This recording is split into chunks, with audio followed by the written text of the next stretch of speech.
All right, welcome everybody. This is the Influencer Show. I am Joe Danier, and the goal with this program is to bring some influencers, people who sort of have their thumbprints, their fingerprints over sections of the marketplace. And so we're taking people that are prominent in their industries, introducing them to the general public, and kind of giving sort of like what made them and what created them in that industry. And so our guest today is Gerry Ricciutti. Gerry, how are you? I'm well, Joe. How are you? Doing pretty good. And so you're probably my first media guest on here, and so I'm fascinated with the media and how much of an influence they have on the general public. So why don't you give our listeners sort of your history and how you got started in media? I actually years and years ago, a lifetime ago, I was in college and I was thinking I was going to law school, and that didn't work. And classmates of mine in some of my speech communications classes said, "You have a good voice. You ought to figure out how to use that." And I thought, well, okay. And ended up getting an internship on WFMJ many, many years ago. And then started small radio stations, WGFT in Youngstown, WKST in Newcastle. Left the area for a little while and was working at a radio station in upstate New York near about 45 minutes outside of Albany. And then I got out of the business for a little bit, was working for some friends of my family's, managing a business they had, and got a call one day from the folks at WPIC and Y103 in Mercer County. And they said, "Well, how would you like to come work for us doing news?" And the rest, as they say, is history. I was at Y103 for about 3 years, I guess, and then got a call from the news director at Channel 33 and was started there in May of 1988 and have been working ever since. Now, 27 and 33 are probably the best way to describe it is merged. We all work out of one newsroom and put news on two different stations and the Fox affiliate and some other things. So we have all sorts of news going on throughout the day, and I've been fortunate enough to kind of stay around, be kept around, and now I've got about, if my math is right, about 36 years of broadcasting total. Oh, that's beautiful. Now, how are you sort of like the changes that are happening sort of overall, where a lot of syndicated, a lot of national content versus the stuff that we do local? I'm sure that's a huge shift from when you got started. Oh, sure. Radio especially, you see a lot more of the syndicated stuff. We're still a local news station. We're still a local news department. And we fill the time that we have. I mean, obviously there's ABC and there's Fox and there's CBS that provide a lot of our content, but most of what we do is locally driven, locally generated. And that's probably one big difference that we see, at least from my vantage point, that we see from broadcasting and news on television as opposed to radio. Radio, I think, is becoming a lot more syndicated, a lot more national programming. The stations that I used to work for, those shifts that I would have had are now covered by syndicating programming. Yeah, and I like your style of writing. The media, I think, gets slanted or polished or in a certain direction, it gets unbelievable. But your style is you're kind of like not picking a side, and you're very raw with how you bring the news, and that's why I've always followed. I love following you on social media because I know the perspective that you bring is genuinely your own opinion. So how do you feel about the rest of the media sort of falling out of that, objectiveness that comes through in your writing? Well, thank you for saying that. I appreciate that. Those are kind remarks. It bothers me a little bit, to be honest with you, Seeing where the networks have gone, without trying to be too political with it, I think the local media, by and large, is still pretty much providing local, unbiased coverage. And for whatever reason, I mean, we were always taught when we took broadcasting classes, you might have opinions, but you leave them at the door and you're covering what's happening. You're not supposed to interject your own beliefs. You're supposed to cover what's happening. Almost, and I tell people this, it's like I'm holding up a mirror to what's happening. And what I try to tell people is what I'm seeing without being filtered through any other sort of bias, because that's not what I'm supposed to do. Yeah, you might see me express an opinion on social media, but that's my opinion on my social media site. It's not a station site. But when I'm working, doing the news each day, I leave my opinion at the door and I cover it from what I see and what I know. And are there any pressures from the corporations that are behind any of these places? Your station's pretty good at hands off, let you do your thing. Oh yeah, there's no direction like that. It's pretty much, we cover the news. You know, when we see something, we hold the people involved accountable for what they're doing, especially if they're in government. But yeah, there's no direction on high from anyone else to say you need to cover it this way or that way. Excellent. So being in this area for as long as you have, I'm sure, do you have any favorite stories or favorite moments in covering local events? Probably. Everybody has a trafficking story, so I'm assuming you got a trafficking story here and there. That's probably some of the stuff that I've covered is the most memorable, I guess, in the end. Covering the local organized crime activity, and in the end for trafficking to kind of all blended together that way. I was able, especially the stories from the courts, it was basically me telling people what I saw and what I heard, because cameras weren't allowed in federal court. And so you have to tell it. You have to tell the story based on what you're seeing and hearing, but I try to tell it in a conversational way, as if we're talking right now. Right. The one thing that I've noticed, and it's I guess experience, and it's a learned habit, for lack of a better way to describe it. You learn to speak or write conversationally.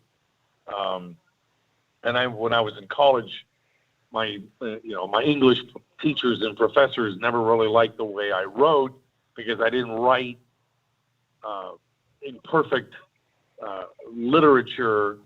I wrote as if I was speaking it. That probably didn't help my grades, but it's probably helped me in my career choice, because when I write, I try to write conversationally. Yeah, and that's what makes it so interesting to read you on social media, is it does feel like you're in storytelling mode and you're just doing firsthand perspective and telling the story, rather than it be too packaged and feel like you're doing a dissertation. Right. So, yeah, it's a learned thing, and in some ways, newspaper is different, and newspaper always was. Newspaper, you wrote a certain style for print, and broadcasting, you were supposed to be talking to somebody. Right. They always taught you, sitting at the mic or sitting in front of a camera, that you're just looking into that and having essentially a conversation with somebody on the other end. Now, how do you feel about, and we're speaking with Gerry Ricciutti here on the Influencer Show, for those of you who are just joining us. How do you feel about sort of like the investigative journalism, where, like the Chris Hansons of the world used to dig in and unearth things that were, put them in a light? Do you like that kind of stuff? Do you shy away from that kind of stuff? I don't get to do that much of that, and that's just I can't speak for the company or for anyone else's company. It's just, my stories are the ones that I'm assigned or that I come up with. There is obviously a place for the Mike Wallaces and the Chris Hansons and the others that are out there that have the time and the staff.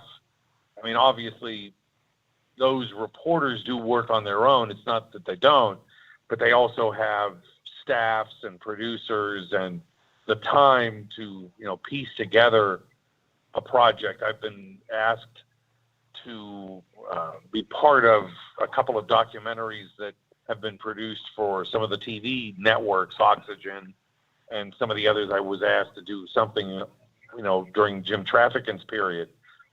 And those productions take weeks to put together, and then there's the editing. So it's almost as if these are done, as a theatrical movie that you would see in a theater, that weeks to gather all the interviews and then edit them down for the use that you need, and then piece them together through editing so that it's one seamless half-hour or hour-long production.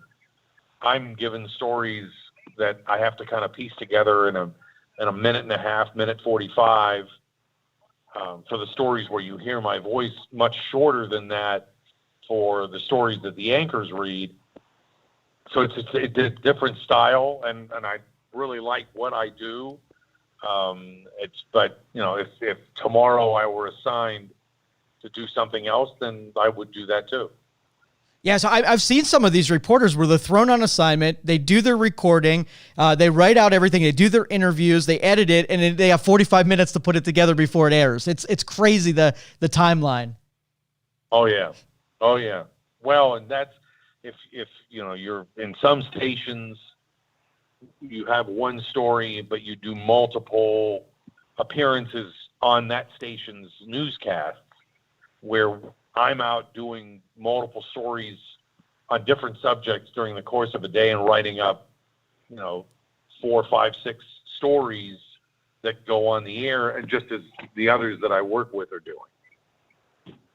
So, the purpose of this program is to sort of like put your fingerprints on the next generation of people that are in media. We'd like to see more people like you with that objective standpoint, telling the stories the way you do on the next generation. So if you were to give some advice to those who are pursuing journalism, what would you advise to kind of be in the same vein that you're in? I guess the first and most important thing is to be well-rounded, to have knowledge on a lot of different subjects, because you never know from one day to the next what you're going to cover. It may be something dealing with a business and finance. It may be the police beat, where you're covering whatever it is that one local police department's working on, whatever kind of case it is. Local government. I mean, I cover the whole gamut. As we were talking, I covered trafficking when he was congressman. I covered him when he was in court being convicted of that, and ultimately when he was expelled from Congress. And then ultimately, even when he passed away from that accident, you have to be well-versed. You have to be well-rounded in your background and your experiences, because you don't get just like as a disc jockey, the one, I guess, misnomer that some people think that, if you're a DJ on the radio, you're not playing your favorite songs. You're playing what somebody has laid out as a list of songs for you to play, and sometimes in a very specific order. If you're not picking and choosing the stories that you get to cover necessarily, right, you can kind of have some say in it. And again, that's if you're covering a specific kind of story, a beat, so to speak, that you're, responsible for keeping track of things that are happening, a case in court or something the police are investigating. You're supposed to, keep touch with those sources to see if someone's been arrested or someone's going to court, or if a story has developed over time from when you first tell it to when more information comes out. You just kind of have to be able to follow those things and keep track of them, and then report on them when they happen. I imagine that your networking skills have to be pretty good too, to be able to get people to talk to you and to keep those relationships open so people will get you the information to be able to write those stories. Oh yeah, that's crucial. I mean, I couldn't do what I do if I didn't have the trust of the people that I talk to, and that again, that comes with time. It doesn't, you don't start the first day you're working as a reporter somewhere and instantly know how to get a hold of all these folks that you might have to cover. In 30 some years of doing this, I've developed relationships with the people that I cover in government and business, that I can try to get a hold of them and get information that others with less experience may not be able to, just because they don't have the experience, they don't have the relationships that I might have. I think if I ever, I like journalism, but I think the one thing that would stop me from ever getting into journalism is the confrontation or the creating enemies with people you had to, write stories about. So I imagine you kind of take it in stride, and I don't think you take it personal, but do you have any stories or examples of things that, were a little, brought some anxiety to your profession? Yeah, there have been stories that I've covered that I might have been a little closer to than others. People that, when you had the corruption trials in Mahoning County that we saw, in the 90s, there are a lot of those people that I had worked with and dealt with and had, news gathering relationships with, and you see them get caught up in this, and you kind of have to, again, put your own feelings aside and cover what's happening. There have been, there are cases like that. You can't do this as long as I have in this market without having stories come up that, you kind of feel that you might be a little closer to than you want. And you just kind of have to cover what's in front of you and not, put your personality into it. Gino in the chat room on Facebook says that you are a local treasure, truthful, calm, solid, and informative. Your reputation is amazing out there, and I feel the same way. That I've sort of like from afar, I've always put you in high regard, and this market is very blessed to have you reporting in it. Well, I appreciate that, and if it's the Gino that I know, I appreciate his comments too. So I guess from a personal standpoint, the whole sort of the COVID era of you covering news probably changed some of the game too. Are you still actively doing as much as you used to? Or are you doing things a little differently? Oh yeah. We, as a station, we do things a little differently now. We learned the hard way, like everybody else, to learn how to use Zoom and FaceTime to do interviews. You do a lot of, especially early on when we couldn't get out that much and people were a little hesitant to do face-to-face interviews. We had to do a lot of those things remotely. I think that's kind of changed the way we do our business, and probably a lot of that will stay in the future because we don't necessarily have to get out, especially for far away interviews. We don't have to drive an hour to get somebody. We can get them on a Zoom or over the phone. And that has made a big difference, as it has for many industries. That really kind of changed. I, worked from my basement for a time, over the last year plus, just because, you have to stay home when you're not feeling well, and you have to kind of work your way through those things. And a lot of that, as I said, I think will change the way we do our jobs. We had reporters that were editing and reporting from the field and spending very little time in the newsroom. And that may well continue as well. And do you have personal preference? Would you prefer to just keep doing it remotely, or do you like being out there and in front of people? Oh, there's always, I would say I'm always wanting to get out in the field and see people. That's how you engender those trustful relationships that you can see people up close and cover them. You can always try talking to them over the phone or try to do a Zoom with somebody, but it's not quite the same when you're not standing there, in this socially distanced era. It's not quite the same when you can't interview somebody face to face. All right. Do you mind if I ask you a couple of local issues and get your opinion on them from a reporter's standpoint? If I can, I don't want to get too political or give myself away. Oh, sure. So we put a lot of time into talking about the local Chilcan plant and the LG Chem plant and the Lordstown plant, and we're so quick in this area that when something starts happening, it's almost like we self-sabotage, and we some of those things might not pan out, but we make sort of like a joke amongst ourselves at some point in all of these endeavors where we're just waiting for another shoe to drop. I want our area to be optimistic and get behind things with always being fearful of when they go south that you got a bunch of people that are just going to pummel these companies and then nobody's ever going to want to come to town. So from the reporter's standpoint, and you hearing that negativity, what would you advise the rest of us, or what's your opinion on sort of like kind of changing that dynamic?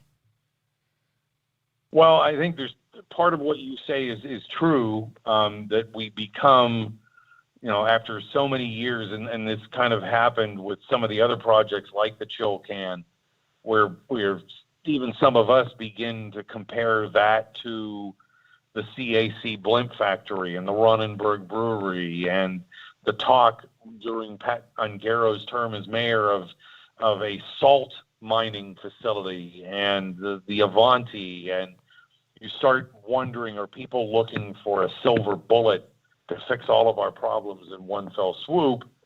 And then once it doesn't happen, then it kind of becomes, you kind of get jaded or jaundiced and say, oh yeah, here we go again.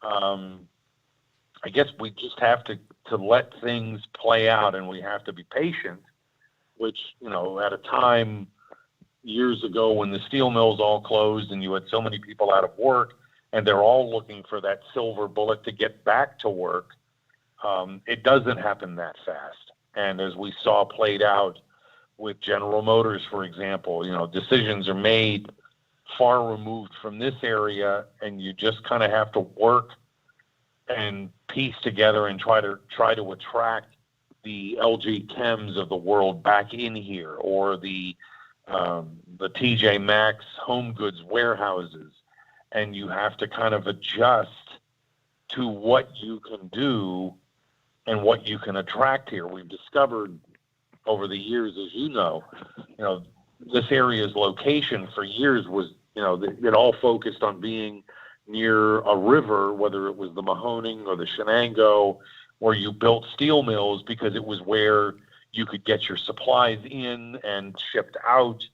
And then we realized years later, well, gee, we've got all these highways, and you're halfway between New York and Chicago, or DC and Chicago. We can be a logistics center, and it turns out we are. We have a logistics facility for Amazon, a big FedEx warehouse. You've got all the trucking companies that are at least have depots in this area to handle some of the shipping. You just kind of have to be able to go to your strength and then be patient and let those projects work themselves out and grow, and not be impatient enough to realize that what you want may not be there right away. You just kind of have to let them grow and flourish. And then, as we've seen with the oil and gas industry, for example, there's talk that we may be standing over 200 to 300 years worth of natural gas and oil here. Now you just got to figure a way to get it out of the ground, get it processed, and get it to market, which now we're seeing in places like Monaca and soon to be in Marietta, that will employ thousands of people in the building trades, and then hundreds after those plants get up and running to kind of carry us through. There are these projects that are going now that, they will employ just about anybody in the building trades that wants to work for the next many years. you just kind of have to play to your strength and be patient. Well, I can see where the area, for all the things you mentioned, that attracts those new ideas for startup. But what about some of those deals where, they were probably a serious consideration when they were constructing them, but then they take a point and they fizzle out? Like, what about all of these to get to a certain point? Is it because that, the public turns on it and that just drains the energy from it? Or were they bad ideas and they were pie in the sky and really never had a chance, but we entertained them as if they were? There's probably some of both. Okay. I think you just have a changing economy that, as we've seen with some facilities that open up, they're built, the Peter J. Schmidts of the world, if you remember that, Jim Trafficant pushed that as a food supply distribution warehouse. That kind of fizzled, and then Macy's moved in there, and Macy's is growing its business there. Some things will fizzle because maybe the market isn't ready for it. We live in a capitalistic society. The market will dictate how long something's going to be popular. And when it loses, you try to draw some other business in there. As we've seen, the automobile industry, years ago in the 50s and the 60s, it was automobiles, it was cars and station wagons, and now it's pickup trucks and SUVs. I mean, you just kind of have to be able to roll with however the market dictates how the industry should function. So if I go like out west and I'm entertaining a bunch of interested parties to come, to Youngstown and do business here, what they would say to me privately is that that's probably one of the biggest things to overcome is to how quickly the people will throw them in a negative light. And that's probably, their image of their public relations would suffer more than anything else, where other areas you don't seem to have that. So I've always wondered, like, why are we so, we love to believe in the underdog, but once something comes, we're so quick to like strangle it out. I've never understood that. Yeah, I think that's a generational thing. I think it goes back to the notion of when our grandparents and older parents were working in the mills and they all of a sudden closed, and you wanted that silver bullet to replace them, right? And everything would be back to the way it was, and that doesn't happen. And so you kind of get jaded maybe, and when an entity moves in and it doesn't work as well as you might hope, then you look at it like, as I said, here we go again. It's, another pie in the sky. It right. may not be, but I think that's a generational thing that maybe a younger generation doesn't look at the world that way, the same way, that they're looking for that opportunity to grow in a business and not be necessarily that silver bullet that will save an entire community. If awesome. That makes sense. Absolutely. Yeah. And your perspective is very valued, not only by me, but our listening audience as well. So I really want to thank you for sharing that. So what can you tell us about if listeners want to find your work, tell me what you're involved in, or if you're working on any stories, tell our audience a little bit more where they can get to you. Today we're working on a number of different stories. Police on both sides of the state line, Ohio and Pennsylvania, are going to be conducting more enforcement on seatbelt wearing. I learned an interesting fact today that of the fatalities that have occurred just this year in Trumbull County, the lion's share of them were people who were not wearing their seatbelts. And they're trying to get that message out there that, you have a much better chance of surviving a crash if you're buckled up. We covered an accident this morning that turned into a fatality on the south side of Youngstown, involving a motorcyclist riding a dirt bike and a city garbage truck.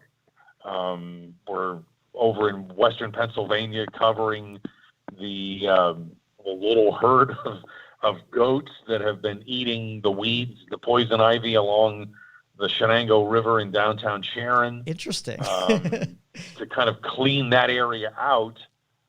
So that they can use it again because people couldn't go in there.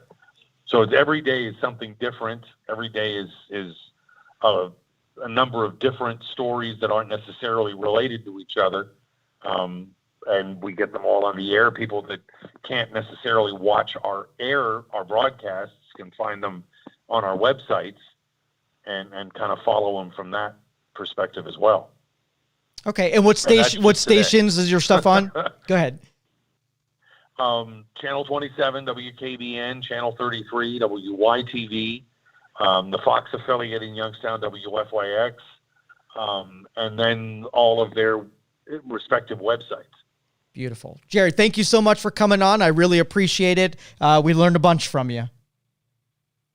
I appreciate it. Thanks for the opportunity. Absolutely. Thank you, Gerry. Appreciate it. And listeners, that was Gerry Ricciutti, a very seasoned professional in our media market, sharing some stories and sort of the strategy and what he does.